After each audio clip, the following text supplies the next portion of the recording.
Welcome to our presentation on the benefits of gaming and online community. Lincoln and I thought that we would do a little bit of a educational session for parents so that they can understand the big picture of gaming and some of the things to consider when their children want to step into the world of gaming. So we're going to explore some of these activities and how they can be enriching and educational for children, but also some of the things to be aware of. So Lincoln started gaming. What age did you start gaming? I think around I was 5 years old. Yeah. So we started exploring different types of games or different platforms to see what might work for Lincoln, what piqued his interest, but also found that there were some great benefits for Lincoln in learning some new skills. So we're going to talk a little bit about them today. So some of the positive impacts of gaming, just to name a few, is first of all the cognitive enhancement. So video games help encourage the development of cognitive skills such as problem solving, critical thinking, and decision making. It can also increase focus and concentration. So many times children are working on these big projects or they're working together, they're working to reach a level, they're working against a clock. So that can encourage particular concentration and focus. The other one that we love is the creative outlet side. So Lincoln often uses his games to express himself and to design little things that are important to him. So some of those games might be an example of Minecraft. Do you want to explain what Minecraft is? So basically, Minecraft is like you spawn in a world that is very blocky, and you have to get resources to defeat a dragon at the end. So, and you do that, don't you? You've got access to, it's like a little Lego world. You build your huts and you build tunnels, you tunnel down. So you get a chance to really create your own farm, don't you? Yeah. There's lots of different features that encourages that creativity. The other benefit that we found is the increase in social skills. So it gives a really nice online safe platform for children to practice socializing. So because they are online, they're not directly in front of someone, so they feel a bit more comfortable. There's many opportunities for them to practice starting a conversation, keeping the conversation going, working together collaboratively. And we're going to talk about some of those skills in a little bit more detail.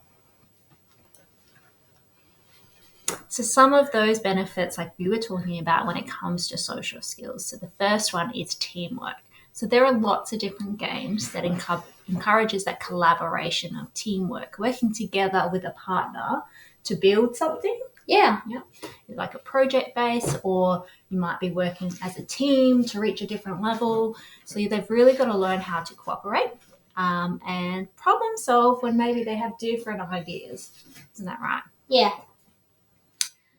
So the other element, like we talked about, is communication. So online gaming encourages players to communicate effectively, because what happens if you misunderstand what someone says during a game? Well,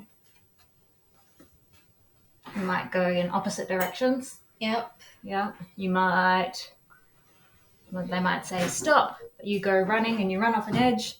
Lots of different reasons that we might need to communicate effectively so that we can work together in partnership. There's also the opportunity to express our own ideas. So if you're working together on a project, someone might say, I want to build a hut, but you might go, I might want to build a farm first. So you've got to come to that communication agreement, don't you? And we have to think together as a group what we should do first. That's right. Yep, make a plan. And we might have to improvise. That's right. If things don't go to plan, we need a new plan. The other thing is navigating online communities with social etiquette and interacting respectfully with others. So that's something that can be a bit tricky for a lot of children. And just as you would socialize with someone face to face, the same social etiquette rules apply online. So again, it's a nice safe space to practice some of those without feeling like you're going to get it wrong, but also that you can step away if you've had enough. So those are some of the great ways that you can help develop social skills through gaming. Another great area is improving problem solving and critical thinking. So like we said, a lot of games require strategic planning, which is where players might have to develop strategies and make decisions together or individually based on their limited information, improving their critical thinking skills. Some of those examples might be if you are, like you said, conquering a dragon. How are you going to do that? Where are we going to get our resources? What approach should we take? We need to make a plan. It also encourages children to be adaptable and flexible because games often present unexpected challenges that players have to overcome. So that might be, what's an unexpected challenge that happens in a game, Lincoln? Maybe there could be a random boss fight just appearing out of nowhere. Yep. There might be a ledge that you couldn't see coming. Might be an unexpected animal that tries to come and get you. There's lots of things that can come out of nowhere. So we need to be able to be a bit flexible. If we die, that's okay. Let's try again. The other one is coming up with creative solutions. So players need to think outside of the box, promoting creativity and resourcefulness. If we don't have a shovel, what can we use? If we don't have the key to get in the door, what are we going to do? There's lots of ways to think creatively and resourcefully when we're gaming.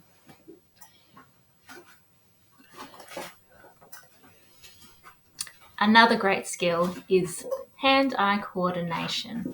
So players often have to make fast and accurate movements with their hands and fingers. So if you are developing your fine motor skills, gaming can be a great way to do that, whether you are holding a controller, you're using both thumbs, fingers at the same time. You've often got to press different buttons, so you've got to move your fingers and your hands in lots of different directions.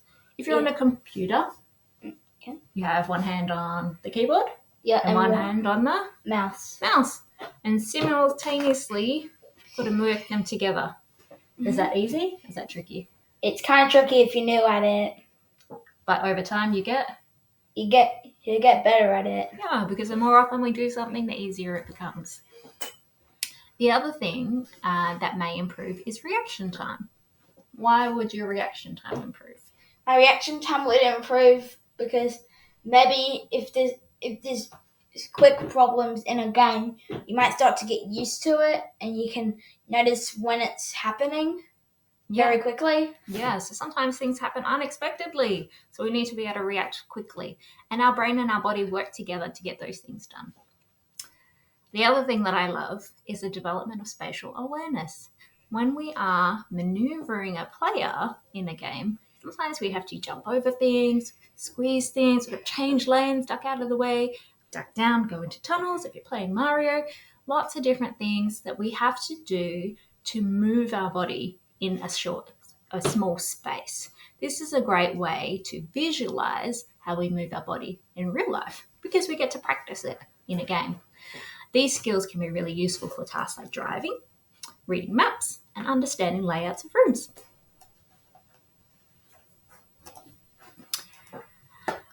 Now, a lot of people are probably wondering why there's so much talk about gaming lately.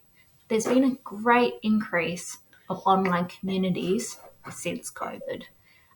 During COVID, we couldn't leave the house, so we had to socialize in different ways, and this forced people to be really creative with how they were able to make those connections, meet new friends, and get their social cups full. So online gaming communities have seen a great dramatic surge in popularity.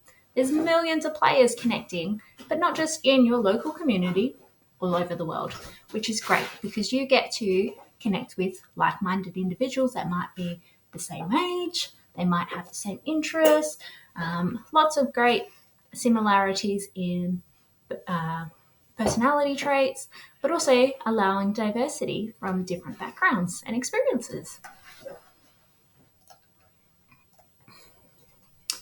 So some of the great things about those online communities is they foster connections and offer collaboration. Players from around the world are connecting over their shared interests, forming friendships, and working together towards common goals. If you live in a small town, just like us, regionally and remotely, it's really hard to find friends that have similar interests. And online communities provide that safe place for individuals to express themselves, build new relationships while developing those great teamwork skills. They might be team based activities, they might be organised events, online gaming communities, as well as just special meetups from time to time.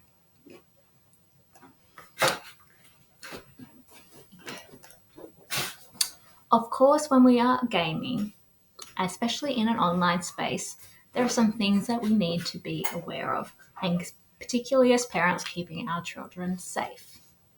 This is something that Lincoln and I have talked about a lot, haven't we?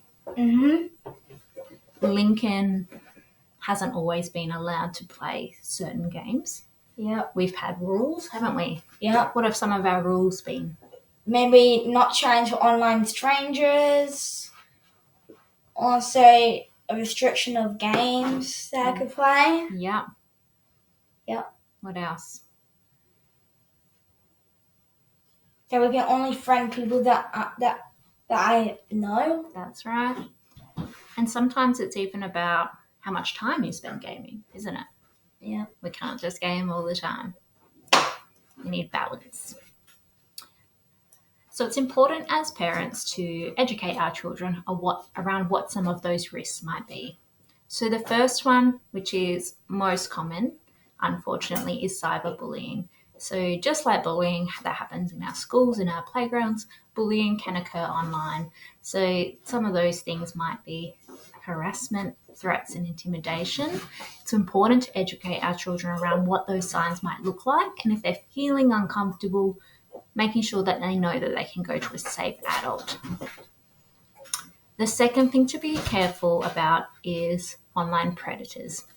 So adults may attempt to contact minors for inappropriate purposes using deception and manipulation. It's really important to educate our children around the fact that not always are people truthful around how they represent themselves. We don't always know who we're talking to on the other side of the computer. So those are some of the things that we need to be aware of. And those types of things are making sure that we don't, again, like Lincoln said, accept a friend request from someone that we don't know. We don't give out personal information. If someone tries to invite us to meet them, we make sure we tell an adult. And we make sure if anything makes us feel uncomfortable, we go and tell a safe person. Mm-hmm. The third thing is around inappropriate content. Obviously, the web is a big, wide world. There is lots of information on there, and not all of it is appropriate for children of particular ages. Some of that might be social or political issues. Some of it might be adult content. So it's important to not only monitor our children's use, but also make sure we're supervising where they're spending their time and the information they're accessing. The other issue is phishing scams, and these are attempts to trick individuals into revealing personal information through fraudulent emails and websites. It's important to encourage children and educate them around not clicking on any links that they're not sure where they might lead, and certainly without asking permission first from an adult to check. Fortunately, there's some great safety features on all gaming platforms, whether that is a computer or a PlayStation or a Switch.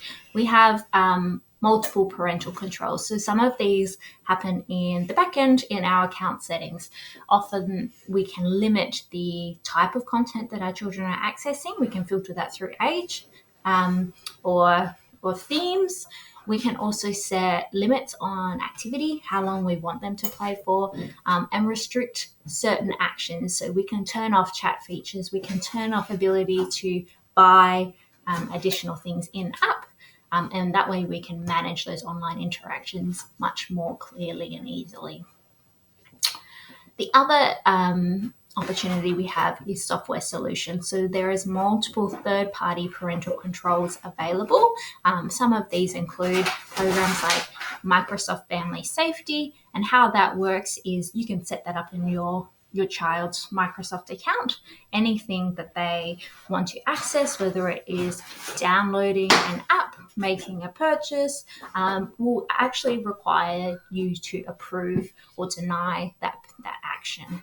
The other thing that's really great is each week you get an outcome report or of where your child is spending their time. So you can look at things like how much usage they've done, how much time they've spent on the computer, how much time they spent on a browser versus a gaming device, what types of things they're searching in the browser history, and also any things that might have flagged as not appropriate for that age. And then that way you can have further conversations with your child around just educating them around those safety online features.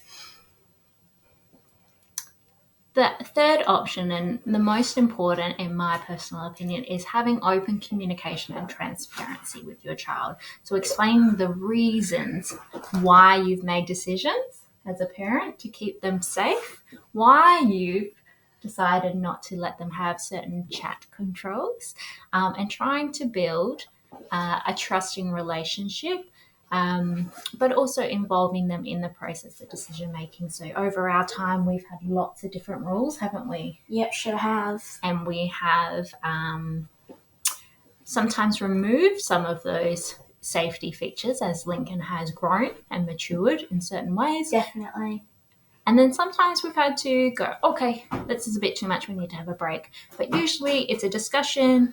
We try to make a collaborative plan around, how we're going to spend our time online, how much time we're going to spend, and what things, particularly, we need to do at home first before we game so that we have that healthy balance, don't we? Yep. And we've done that through a number of different things like a time management system where you have to earn your gaming time.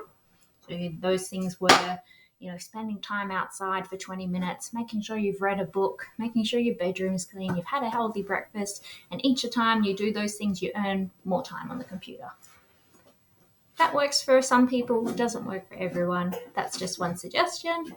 The other thing that we do is try to have really clear expectations around when and how we can game. So you might have 2 hours for gaming, maximum over a day, but you need to make sure you have a break every 30 minutes.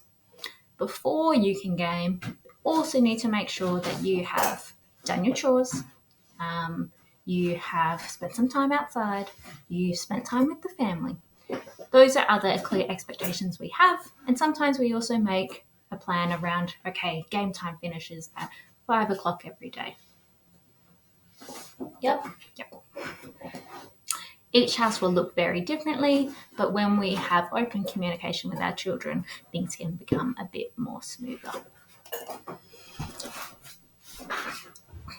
So as I said, it's important for us parents to also be monitoring any online activity our children are doing. And this comes from setting some time limits and encouraging regular breaks, making sure we've got those parental controls ticked in, and content is being filtered, but also keeping an eye on any conversations and interactions. So if our child does have chat features on, we know who they're talking to and we know what they're talking about. And if something pops up in those chats that makes them feel uncomfortable, they know they can come to us as an adult. Hey, Lincoln. Yep. One of the great things about gaming is the accessibility and inclusion features. Because most of our gaming happens online, we have the ability to access some inclusive technology. Some of those features can be adaptive controllers. So lots of our consoles now, our PlayStations, our Xbox, and our Switches have adaptive controllers available. And this is really great for anyone that has challenging fine motor skills or low muscle tone in those hands, making that access really easy and accessible to the online community. You can also access larger keys and buttons in the form of a keyboard and a mouse for those that have limited mobility and motor control in their hands as well, and dexterity. We can also modify our devices, such as foot pedals, including eye trackers to navigate games. So again, if you have limited upper body strength or control, you can access these additional features to make gaming a lot more easier. The other great thing that we can do is turn on our closed captions. If you are hard of hearing or you process information a lot better when you can see it, you can have subtitles down the bottom of your screen. You can also change the lighting of your screen to make it more visually appealing. So there's lots of different access and inclusion features that you can do.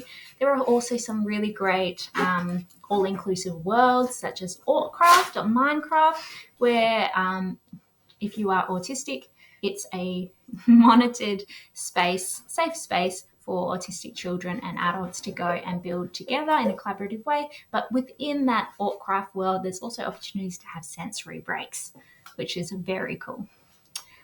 So there is lots of great access and inclusion features when it comes to gaming as well. The other thing that I really love is that for those that really find it challenging to leave the house for sensory experiences or don't have enough or are still building their confidence to go and engage with people in social environments, gaming allows them to do that in their own time and space when they are ready. They can sit on the couch with their comfort items. They can have their headphones on to reduce noise. There is lots of different ways, but it means that they can access community, playing games, doing things that they find interesting with people that are like-minded. So that's just a short summary of some of the benefits. There are many, many more, and we can break that down into each game about the different ways that we can use each game to improve social skills and well-being and connecting with community. There's lots of information out there. This just gives you a brief overview of some of the benefits of gaming for children, but also how to keep them safe.